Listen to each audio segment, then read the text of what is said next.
ವಿಜಯ್ ರಾಘವೇಂದ್ರ ಅವರು ಸೂಪರ್ ಆಗಿ good news ಅನ್ನ ನೀಡ್ತಾ ಇದ್ದಾರೆ. ಈಗ ಮತ್ತೊಂದು ಹೊಸ ಸಿನಿಮಾ ರಾಕ್ಷಸ ಅಂತ ಇದು ಜೀಫ್ನಲ್ಲಿ ಈಗ ಸ್ಟ್ರೀಮಿಂಗ್ ಆಗ್ತಾ ಇದೆ.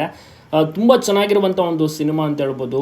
ಈ ರೀತಿ ನೋಡಿ ಪ್ಲ್ಯಾಟ್ಫಾರ್ಮ್ಗಳಲ್ಲೆಲ್ಲ ವಿಜಯ್ ರಾಘವೇಂದ್ರ ಅವರು ಕಾಣಿಸ್ಕೊತಾರೆ. ಹೆಚ್ಚಾಗಿ ಪೊಲೀಸ್ ಪಾತ್ರವನ್ನು ಮಾಡ್ತಿದ್ದಾರೆ ಮತ್ತು ಪೊಲೀಸ್ ಪಾತ್ರ ಅವರಿಗೆ ತುಂಬಾ ಸಖತ್ತಾಗಿ ಸೂಟ್ ಆಗುತ್ತೆ. ಇದರಲ್ಲೂ ಕೂಡ ಒಂದು ಇನ್ವೆಸ್ಟಿಗೇಷನ್ ಕ್ಯಾರೆಕ್ಟರ್ ಪ್ಲೇ ಮಾಡಿದ್ದಾರೆ ವಿಜಯ್ ರಾಘವೇಂದ್ರ. ಬಹಳನೇ ಚೆನ್ನಾಗಿ ಮೂಡಿ ಬಂದಿದೆ. ಎಲ್ಲರೂ ಕೂಡ ಮಿಸ್ ಮಾಡದೆ ನೋಡ್ಬೋದು. ಸಬ್ಸ್ಕ್ರಿಪ್ಷನನ್ನು ತಗೊಂಡು ಒಂದು ಅದ್ಭುತವಾದಂಥ ಸಿನಿಮಾ ಇದಾಗಿರುತ್ತೆ. ವಿಜಯ್ ರಾಘವೇಂದ್ರ ಅವರಿಗೆ ಬಹು ಬೇಡಿಕೆ ಇದೆ. ಒಳ್ಳೊಳ್ಳೆ ಸಿನಿಮಾ ಆಫರ್ಸ್ಗಳು ಮತ್ತು ಒಳ್ಳೊಳ್ಳೆ ಕಥೆಯನ್ನು ಕೂಡ ಅವರು ಆಯ್ಕೆ ಮಾಡ್ಕೋತಾ ಇದ್ದಾರೆ. ಅದು ಕೂಡ ಒಂದು ಪ್ಲಸ್ ಪಾಯಿಂಟ್ ಆಗಿರುತ್ತೆ. ಸೊ ನೀವು ಕೂಡ ತಪ್ಪದೆ ವಿಜಯ್ ರಾಘವೇಂದ್ರ ಅವರಿಗೆ ವಿಶ್ ಮಾಡಿ ಮತ್ತು ಒಂದು ಸಿನಿಮಾವನ್ನು ತಪ್ಪದೆ ನೋಡಿ.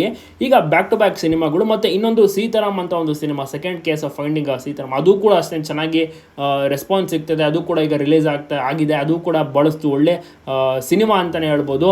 ಈ ರೀತಿ ಬ್ಯಾಕ್ ಟು ಬ್ಯಾಕ್ ಸಾಕಷ್ಟು ಪೊಲೀಸ್ ಪಾತ್ರ, ವಿಶೇಷವಾದಂಥ ಪೊಲೀಸ್ ಪಾತ್ರವನ್ನು ವಿಜಯ್ ರಾಘವೇಂದ್ರ ಅವರು ಪ್ಲೇ ಮಾಡ್ತಾ ಇದ್ದಾರೆ. ಈಗಾಗಲೇ ತಾವೆಲ್ಲರೂ ಕೂಡ ನೋಡಿರ್ತೀರ, ಮುಂಚೆನೂ ಕೂಡ ಪೊಲೀಸ್ ಪಾತ್ರ ಮಾಡಿದ್ರು, ಮುಂದೆನೂ ಕೂಡ ಮಾಡ್ತಾ ಹೋಗ್ತಾರೆ. ಅದೇ ಒಂದು ಆ ಪಾತ್ರಗಳು ಕೂಡ ಇವರಿಗೆ ಸಿಗ್ತಾ ಇದೆ. ಕೈ ಎಡ್ಕುವ ಒಂದು ಪಾತ್ರ ಅಂತ ಹೇಳ್ಬೋದು. ಮತ್ತು ಪೊಲೀಸ್ ಪಾತ್ರವನ್ನು ಅದೇ ರೀತಿ ಅಚ್ಚುಕಟ್ಟಾಗಿ ನಿಭಾಯಿಸ್ತಾ ಇದ್ದಾರೆ. ಒಂದು ಟ್ರೂ ಆಗಿ ಯಾವ ರೀತಿ ಪೊಲೀಸ್ ನಡ್ಕೊಳ್ತಾರೆ ಅದೇ ರೀತಿ ಒಂದು ಕ್ಯಾರೆಕ್ಟರ್ ಮ್ಯಾನರಿಸಮ್ ಎಲ್ಲವೂ ಕೂಡ ತುಂಬಾನೇ ಚೆನ್ನಾಗಿದೆ. ವಿಶೇಷವಾದಂಥ ಒಂದು ಕ್ಯಾರೆಕ್ಟರ್, ಪೊಲೀಸ್ ಪಾತ್ರ ತುಂಬಾನೇ ಟಫ್ ಕ್ಯಾರೆಕ್ಟರ್ ಆಗಿರುತ್ತೆ. ಪೊಲೀಸ್ ಪಾತ್ರ ನಿಭಾಯಿಸಬೇಕು ಅಂತ ಅದಕ್ಕೆ ಒಂದು ಗತ್ತಿರಬೇಕು, ಕಾನ್ಫಿಡೆನ್ಸ್ ಇರಬೇಕು, ಮಾತಿನ ಶೈಲಿ ಎಲ್ಲವೂ ಕೂಡ ಚೆನ್ನಾಗಿರ್ಬೇಕಾಗುತ್ತೆ, ಘಾಟಿಯಾಗಿರ್ಬೇಕಾಗುತ್ತೆ.